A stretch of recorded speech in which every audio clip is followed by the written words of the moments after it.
महापौर, विधायक, मंत्री, सभी का बहुत बहुत स्वागत। आप सबको बहुत बहुत नमस्कार। मां कांकेश्वरी जी की जय, मां शिवानी जी की जय, छत्तीसगढ़ महतारी जी की जय। आज यहाँ खड़े हुए हमें उन महापुरुषों की याद आती है जिन्होंने हमारी आजादी की लड़ाई लड़ी। ये धरती स्वतंत्रता सेनानी इंद्रू केवट जी, सुखदेव पातर हलबा जी और कंगलू कुम्हार जी की है। ठाकुर राम प्रसाद पोटाई जी की धरती है जिन्होंने संविधान सभा के सदस्य होने के नाते बाबा साहेब के साथ पिछड़ों और वंचितों के अधिकार दिलाए। ये पंचायती राज का सम्मेलन है। महात्मा गांधी जी के से लेकर राजीव गांधी जी तक पंचायती राज का जो सपना था उसको साकार करने का कार्य कांग्रेस ने किया। 33% महिला आरक्षण पंचायतों में भी कांग्रेस पार्टी की सरकार ने किया। देखिए, जैसे बघेल जी ने कहा, एक समय था जब जनप्रतिनिधि की संख्या बहुत कम थी, तो उससे क्या होता था कि जितने निर्णय लेने थे वो सब एक जगह केंद्रित हो जाते। वही 5000 लोग पूरे देश के लिए छोटे से बड़ा सा बड़ा निर्णय ले सकते थे। तो कई ऐसे कार्य होते थे जिनको होने में बहुत समय लगता था। कई ऐसे कार्य भी होते होंगे जिनकी जरूरत ही नहीं थी। कई ऐसे कार्य होते थे जिनकी जरूरत थी लेकिन समय लगता था। दिल्ली जाना पड़ता था या रायपुर जाना पड़ता था या कहीं और आपके जिले में जाना पड़ता था अगर गांव का कार्य होता था। तो जब पंचायती राज की बात हुई तब मंशा ये थी कि लोकतंत्र को जन जन तक पहुंचना चाहिए। इसका मतलब है कि जो गांव का विकास है, जो गांव का कार्य है, उसका निर्णय गांव में ही होना चाहिए। आज आप सब यहाँ बैठे हैं, आप सब जमीनी लोग हैं। सबसे ज्यादा अच्छी तरह कौन जानता है कि गांव की जरूरतें क्या हैं, गांव के विकास के लिए क्या अच्छा रहेगा, कौन सा काम पहले करना चाहिए, किसकी ज्यादा जरूरत है, ये आप सब जानते हैं और आपसे बढ़कर कोई नहीं जानता। आज आपके हाथों में सत्ता है। आज पैसा सरकार आपके हाथों में भेजती है ताकि आप ये निर्णय ले सकें और गांव में आप खुद काम करा सकें। तो ये छोटी बात नहीं है, बहुत बड़ी बात है कि लोकतंत्र की नींव, इस देश की जितनी भी व्यवस्था है उसकी नींव आज पंचायतों में, गांव में, नगर पालिकाओं में है। तो आपकी जो जिम्मेदारियां हैं वो बहुत बड़ी जिम्मेदारियां हैं और मैं जानती हूं कि इन जिम्मेदारियों को आप बहुत निष्ठा के साथ पूरा करते हैं। यहाँ पे लिखा है छत्तीसगढ़ सरकार भरोसे की सरकार। भरोसा करते हैं आप इस सरकार में? जोर से बोलिए, करते हैं? क्यों करते हैं? हाँ? देखिए, भरोसे को बनने में समय लगता है। भरोसे को बनने में ये होना जरूरी है कि आपको दिखे। आप किसी के साथ दोस्ती भी कर लो, नई दोस्ती है, एकदम भरोसा नहीं बनता, समय लगता है। कहीं आपको कोई समस्या आ गई आपके घर में, उस दोस्त ने मदद कर ली तो भरोसा बनना शुरू होता है। कहीं सबने आपके बारे में कुछ गलत कह दिया, वो दोस्त खड़ा हो गया, उसने कहा नहीं वो ऐसा नहीं है, मेरा दोस्त है, तो आपका भरोसा बनता है कि नहीं। तो सरकार के साथ भी अनुभव से ही भरोसा बनता है। और अनुभव किस चीज का होता है? निष्ठा का होता है। आप देखते हैं कि यह सरकार हमारे लिए काम कर रही है। क्या इस सरकार के लिए जनता सर्वोपरि है कि नहीं? क्या इस सरकार में ऐसे मंत्री हैं, ऐसे लोग हैं जो सबसे पहले अपना फायदा देखते हैं या सबसे पहले जनता का फायदा देखते हैं?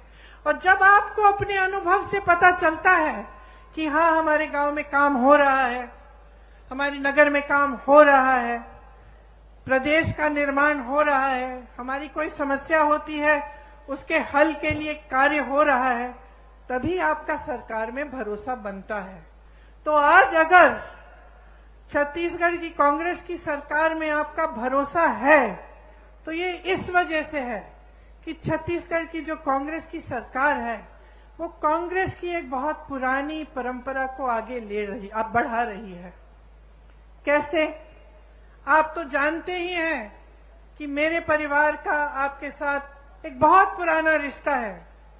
पंडित जवाहरलाल नेहरू जी यहाँ स्वतंत्रता संग्राम के दौरान आए, उसके बाद भी वो पूरे प्रदेश के कोने कोने तक उन्होंने दौरा किया, आपके पास आए, आपकी समस्याओं को समझा। इंदिरा जी 1972 में बस्तर में आई थी, शायद आपने भी एक फोटो देखी हुई होगी जिसमें वो नाच रही हैं कुछ आदिवासी बहनों के साथ। तो आपको याद है कि मेरे पिता और मेरी माता जी भी काफी बार बस्तर आए, आपके घरों में गए, गांव में गए, आपकी समस्याओं को समझने की उन्होंने कोशिश की। और सिर्फ मेरे परिवार के सदस्यों ने नहीं, लेकिन कांग्रेस के जितने भी नेता रहे उन्होंने हमेशा ये प्रयास किया कि आपको समझें, आपकी समस्याओं को समझें और गहरी तरह से उनको सुलझाने की कोशिश करें।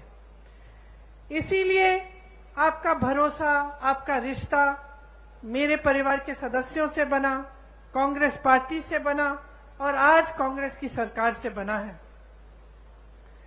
आपको पता नहीं होगा शायद कि जब मेरी दादी इंदिरा जी यहाँ आई थी तब स्वामी आत्मानंद जी से उन्होंने कहा था कि हम यहाँ का विकास कराएंगे और यहाँ के बच्चों को शिक्षित कराएंगे। तो आप ये इस बात का मिसाल कि कांग्रेस पार्टी की पुरानी परंपरा को आज कायम रखने का काम हमारी सरकार कर रही है, यही मिसाल है कि इंदिरा जी ने उस समय कहा था, भूपेश बघेल जी आज कर रहे हैं। स्वामी आत्मानंद जी के नाम से जिले जिले में नए विद्यालय खोले हैं। यहाँ मैं स्टॉल में गई तो मैं कुछ बच्चों से मिली, कितना गर्व होता है, मुझे गर्व होता है, आपको तो और भी गर्व होता होगा कि यहाँ के बच्चे पढ़ाई कर रहे हैं, आगे बढ़ रहे हैं। किसी ने नीट की परीक्षा पास की है, किसी ने जी की परीक्षा पास की है। तो आपको कितना गर्व होगा कि आज जो आपके प्रदेश में सरकार है वो आपको आगे बढ़ाने का काम कर रही है।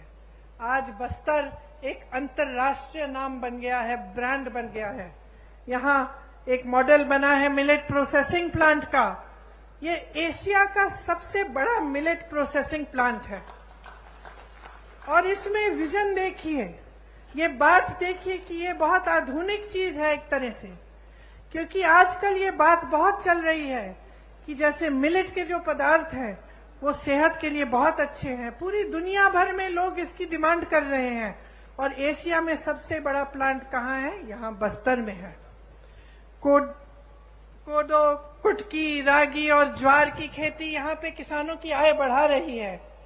बस्तर एक पर्यटन स्थल बन गया है जहाँ देश भर से लोग आते हैं आपकी प्रकृति की सुंदरता को देखने के लिए। बहुत लोगों को रोजगार मिला, आपकी संस्कृति, आपकी हुनर, आपकी कला को बढ़ावा मिला है और उसको बदलने की कोई कोशिश नहीं कर रहा है। आप पर कोई अपनी संस्कृति को ठोसने की कोई कोशिश नहीं कर रहा है, आप ही की संस्कृति को आगे बढ़ाया जा रहा है। 60 से ज्यादा वन उपज आज समर्थन मूल्य पर खरीदे जा रहे हैं। देश में कुल वन उपज जितने भी हैं उनमें सबसे ज्यादा योगदान छत्तीसगढ़ से है। लखनपुरी, चरामा में रोजगार बनाने के लिए औद्योगिक क्षेत्र विकसित किए गए हैं। तो इतना सारा काम आपके क्षेत्र में हो रहा है। भाजपा के राज में क्या था? मेरे से अच्छी तरह आप जानते हैं, हिंसा का राज था। लोग यहां आने से डरते थे। निर्दोष आदिवासी भाई बहनों को जेल में डाल दिया जाता था। हर तरफ हिंसा, भय और उत्पीड़न था।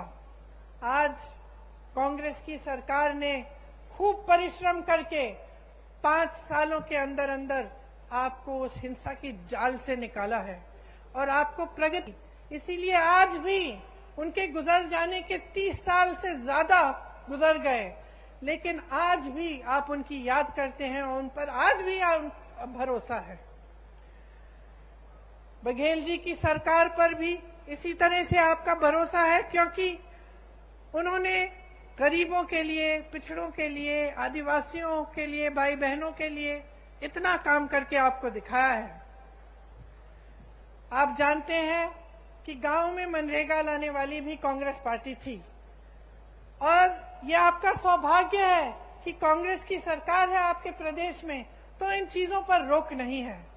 कल मैं मध्य प्रदेश में थी और मुझे बताया गया कि मध्य प्रदेश में पंचायतों की जो सत्ता है, पंचायतों को जो पैसा मिलता है, उसमें काफी रोक आया है, काफी कम हो चुका है और काफी पंचायतों की शक्ति को कम किया गया है। तो यहाँ कांग्रेस की सरकार है, आपको मजबूत बनाने का काम किया जाता है। हर फैसला आपकी मजबूती के लिए लिया जाता है।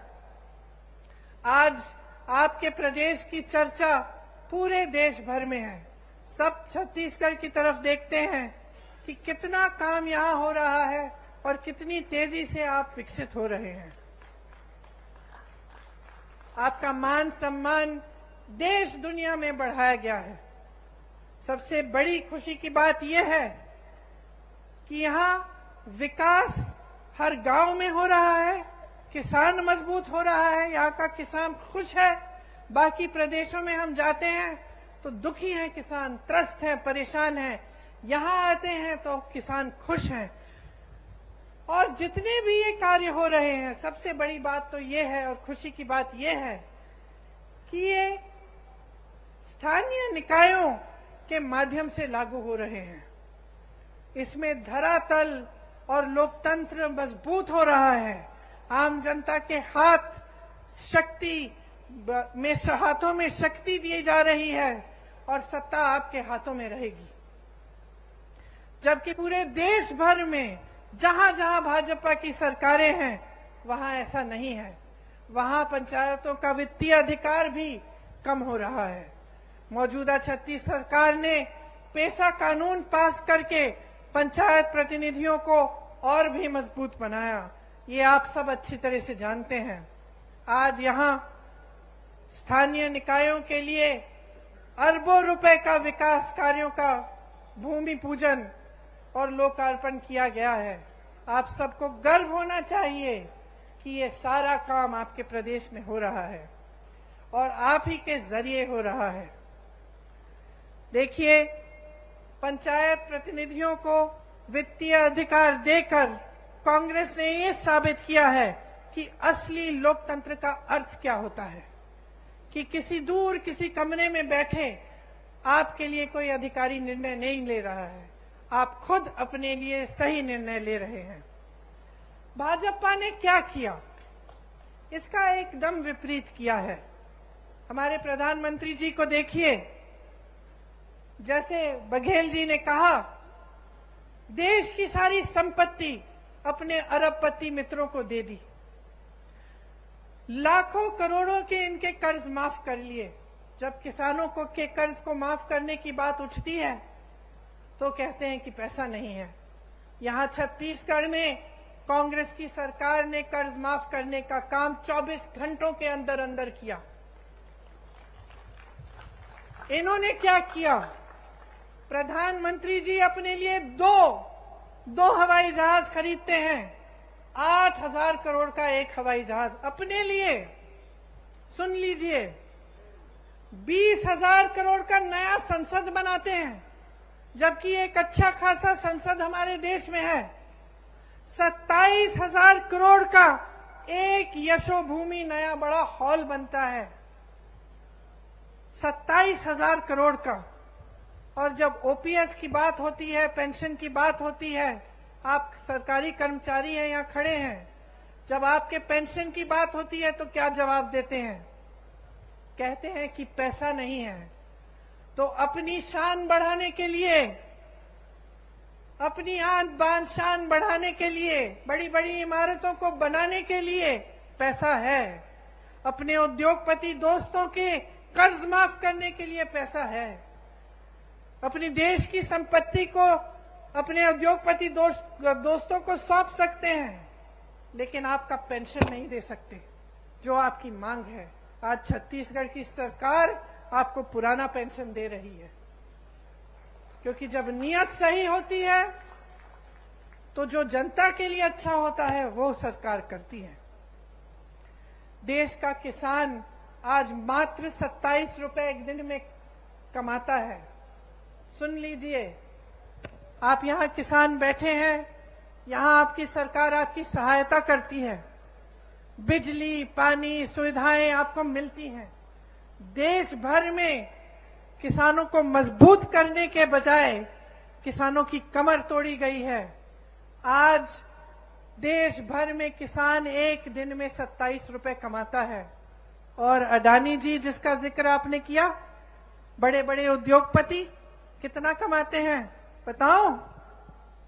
1600 करोड़ रुपए एक दिन में एक आदमी कमा रहा है। 1600 करोड़ रुपए एक दिन में वो कमा रहा है। 27 रुपए आप कमा रहे हैं। आपकी संपत्ति उसको दी जाती है, जब आपका नंबर आता है तो कहते हैं पैसा नहीं है। ये सरकार चल रही है इस देश में। आप क्या अपने प्रदेश में भी ऐसी सरकार चाहते हैं? क्या आप अपने प्रदेश में एक ऐसे मुख्यमंत्री को लाएंगे जो सबसे पहले अपने लिए सारी संपत्ति बटोरने का काम करेगा और आपके हाथों में कुछ नहीं देगा? भाजपा की सरकारें जो हैं अमीरों के लिए चलती हैं, इसमें गरीब के लिए, मिडिल क्लास के लिए कोई सोच नहीं है। चाहे पेंशन की बात करें, चाहे आप जाति जनगणना की बात करें, मौन हो जाते हैं, कुछ कहते नहीं हैं। आपका ध्यान इधर उधर भटकाने की कोशिश करते हैं। कभी धर्म की बात करेंगे, कभी कोई और बात उठाएंगे जिससे आपके जज्बात जुड़े हैं, लेकिन जब सही बात आती है जिससे आपके अधिकार बनेंगे, जिससे आप मजबूत बनेंगे, तो मौन हो जाते हैं। इनसे पूछिए क्यों नहीं कर रहे हैं जाति जनगणना। आज मैं यहां खड़े हुए घोषणा करना चाहती हूं, बघेल जी से मैंने बात की है, अगर हमारी सरकार दोबारा छत्तीसगढ़ में आएगी तो बिहार की तरह यहां भी जाति जनगणना कराई रहेगा।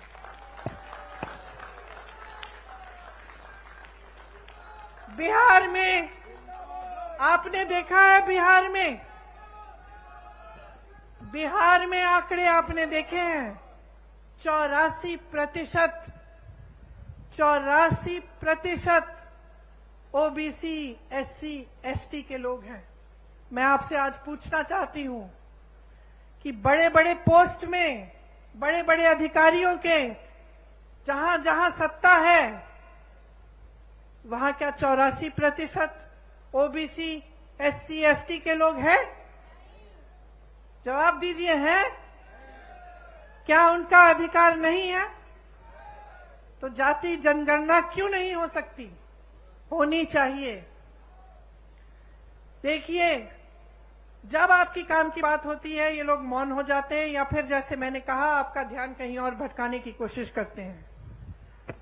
इन्होंने जितनी महंगाई इस देश में बढ़ाई है, वो मेरी बहनें जो यहाँ बैठी हैं वो बहुत अच्छी तरह समझती हैं, क्योंकि पूरे समाज परिवार का बोझ उठाती हैं।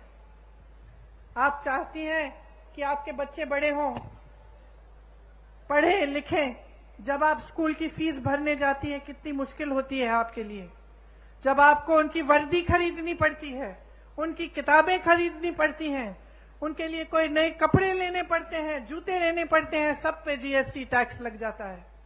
सब पे केंद्र सरकार ने टैक्स लगाया है और उसका दाम बढ़ा दिया है। टैक्स आप दे रहे हैं और मौज उनके उद्योगपति दोस्त कर रहे हैं।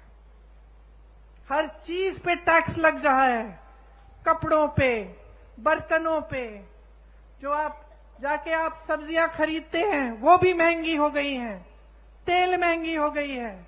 गैस के सिलेंडर को देखिए, इनका कहना है कि हम राशन आपको मुफ्त दे रहे हैं, लेकिन मैं इनकी राज बताती हूं आपको। आज कांग्रेस की सरकार में आपको 60 रुपए का राशन मिलता था कि नहीं मिलता था?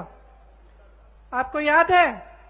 आपको 60 रुपए देने पड़ते थे, आपको राशन मिलता था। उस समय किसी को याद है कि सिलेंडर का क्या दाम था? 425 रुपए था। 425 रुपए का सिलेंडर था, 60 रुपए का आपको राशन मिलता था। तो 485 रुपए में आपको राशन भी मिल जाता था, आपको सिलेंडर भी मिल जाता था। ये सही है कि नहीं बहने? सही है। अब इन्होंने कह दिया कि हम राशन मुफ्त दे रहे हैं, बहुत अच्छा। सिलेंडर कितने का दे रहे हैं? 1125 रुपए से 1200 रुपए में। समझ रहे हैं आप कि आपके साथ कितना बड़ा धोखा हो रहा है? आपको कहा जा रहा है कि आपको राशन मुफ्त मिल रहा है, लेकिन जितना राशन का दाम पहली सरकार को आप जितना राशन के लिए देते थे, उससे कहीं ज्यादा सिलेंडर का है।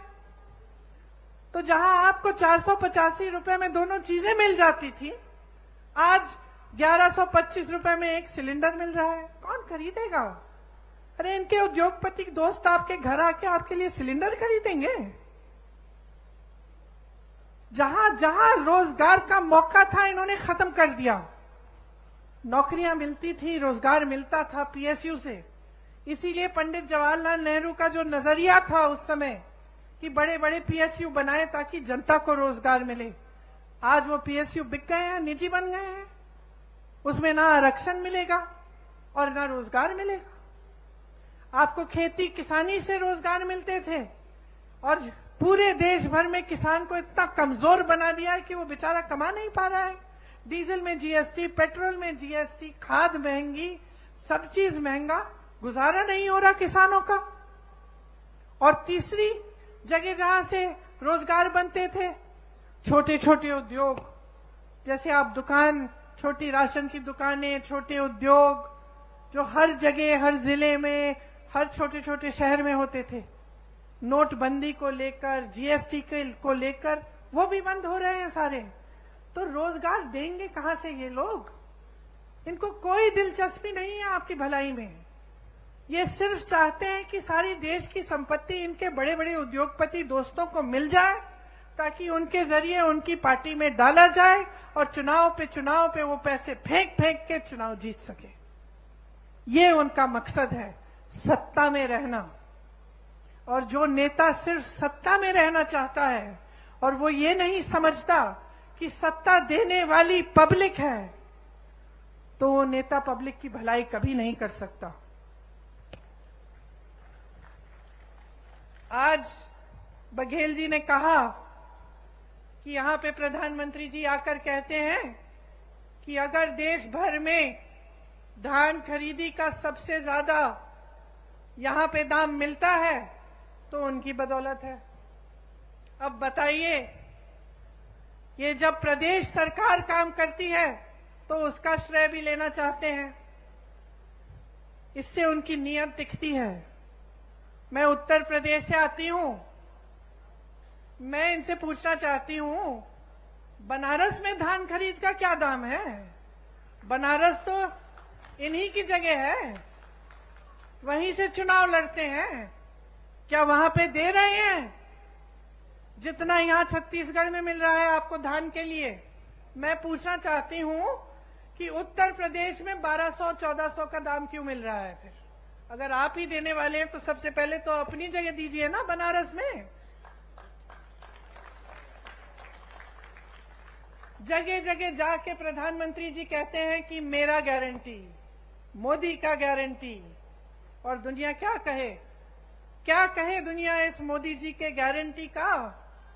कि जब आपने 15 लाख का गारंटी दिया था, हमारे खाते तो आज तक खाली हैं। ये आपका गारंटी क्या है? आपने कहा था कि आप करोड़ों रोजगार देंगे, क्या हुआ? तमाम नौजवान बेरोजगार खड़े हैं आपके केंद्र सरकार में, इतने पद खाली हैं, आपने भरे ही नहीं। कहां गई आपकी गारंटी? कौन सी खोखली गारंटी है? आपने कहा था बेरोजगारी को मिटाएंगे, आज 45 साल में सबसे ज्यादा बेरोजगारी हमारे देश में आपकी बदौलत है। जब आपसे सवाल पूछे जाते हैं तब आप कोई नई गारंटी निकाल देते हैं। ये ऐसी बात है कि आप जब दुकान में जाते हैं और कुछ खरीदते हैं, दुकानदार आपको चाइना माल दे देता है, कहता है कि इसकी 10 साल की गारंटी है। घर जाते हो 10 दिन में टूट जाता है। यही है खोखली गारंटी मोदी जी की। कोई गारंटी में पूरा देश देख रहा है, आपका प्रदेश देख रहा है, देश देख रहा है कि जो मुंह से निकलता है वो जमीन पे काम कभी उतरता नहीं है इनका।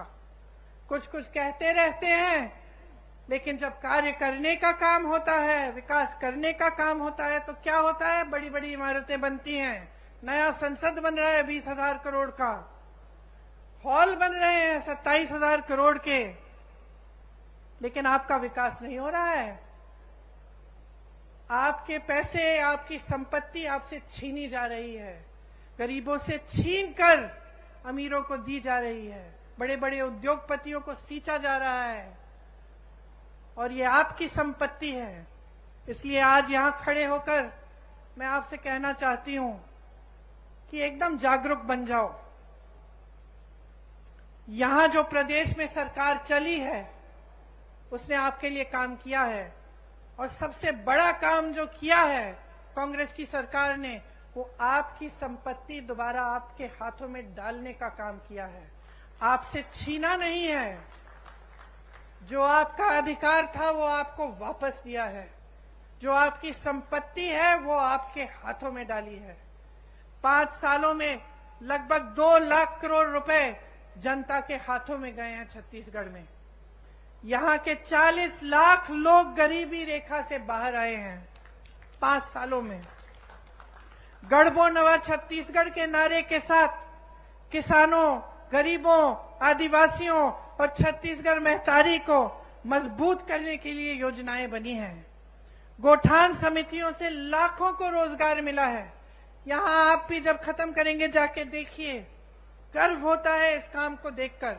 जहां जितने भी उत्तर भारत में इतनी बड़ी समस्या बन गई है आवारा पशुओं की, उत्तर प्रदेश की हूं, मैंने आपसे कहा, वहां आप देखिए, जहां देखेंगे वहां आवारा पशु खेती खा रही है। महिलाएं परेशान हैं, रात भर उनके पतियों को खेती में बैठना पड़ता है, निगरानी करनी पड़ती है, और दिन भर वो जाती हैं कि किसी न किसी तरह से खेती बच जाए। लेकिन सरकार ने इस समस्या को हल करने के लिए कुछ नहीं किया। यहाँ छत्तीसगढ़ में मैं गर्व से कहना चाहती हूँ कि जो गोठान योजना है उससे ये समस्या हल भी हुई है, और इससे आपकी प्रगति भी हुई है, और आपको रोजगार मिले हैं, आपकी कमाई हुई है। वहां खड़ी हुई मेरी बहनें खुशी से खिलखिला रही हैं। मैंने जब उनसे पूछा खुश हो, मुस्कुरा के कहीं खुश हैं। कितना कमाया है? हमारे समूह ने 1 लाख कमाया है। गर्व से कह रही हैं। अब इनको कौन दबाएगा? आगे बढ़ना शुरू हो गया है, विकसित होना शुरू हो गया है।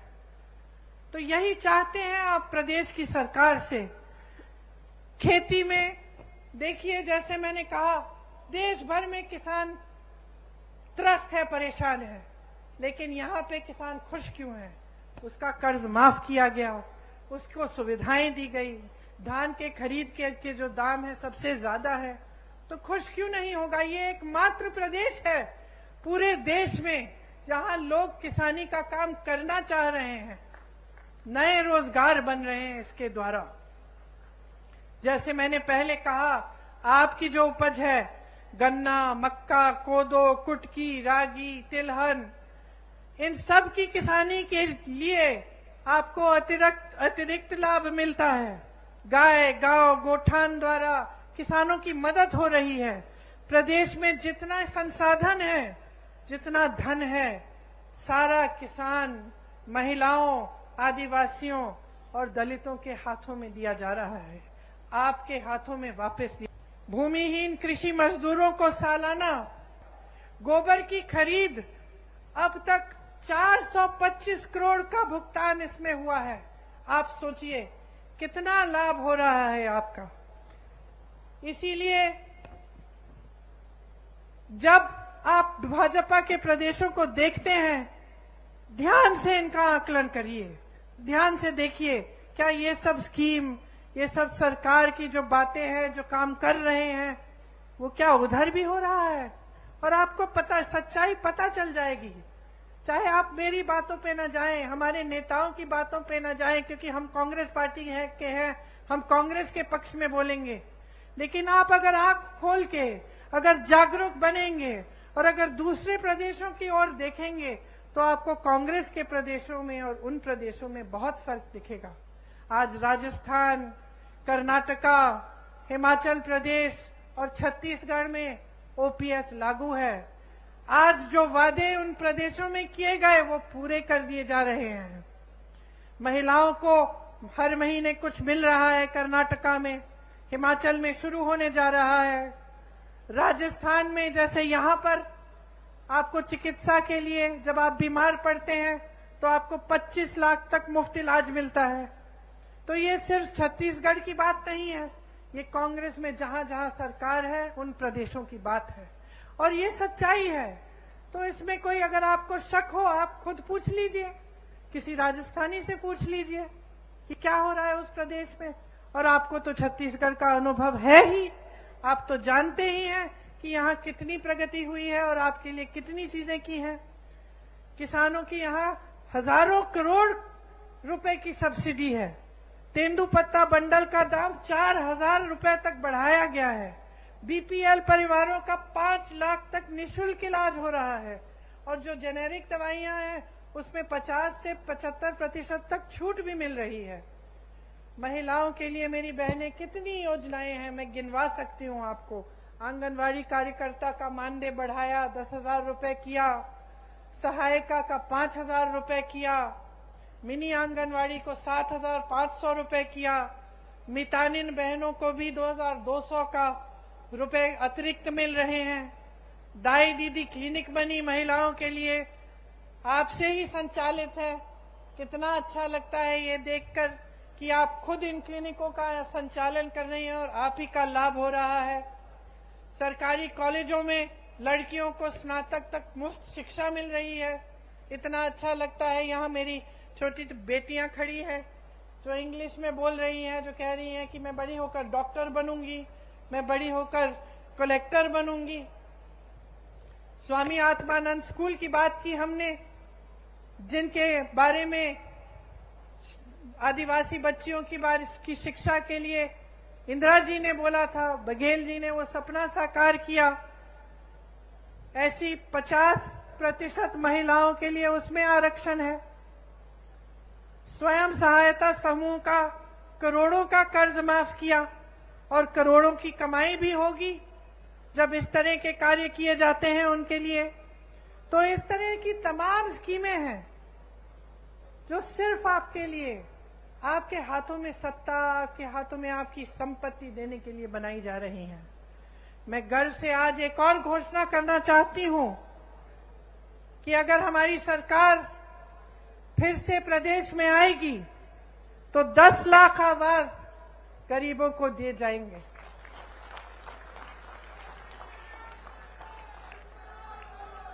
छत्तीसगढ़ का जो मॉडल है वो एक ऐसा विकास का मॉडल है जिसमें ग्रामीण अर्थव्यवस्था को मजबूत किया जा रहा है। ग्रामीणों के जेब में पैसा डाला जा रहा है। ग्रामीण रोजगार बढ़ाया जा रहा है। यहां से पलायन की जरूरत ही नहीं पड़ेगी, उल्टा पलायन यहां होगा, क्योंकि इतना रोजगार, इतनी प्रगति यहां प्रदेश में हो रही है कि सबसे पहले तो कोई छोड़ के जाना नहीं पड़ेगा किसी को रोजगार ढूंढने के लिए, और दूसरा लोगों को लगेगा कि चलो हम छत्तीसगढ़ जाएं, वहां पे व्यापार करेंगे तो हम वहां विकसित हो सकेंगे। तो ये एक बहुत बड़ी बात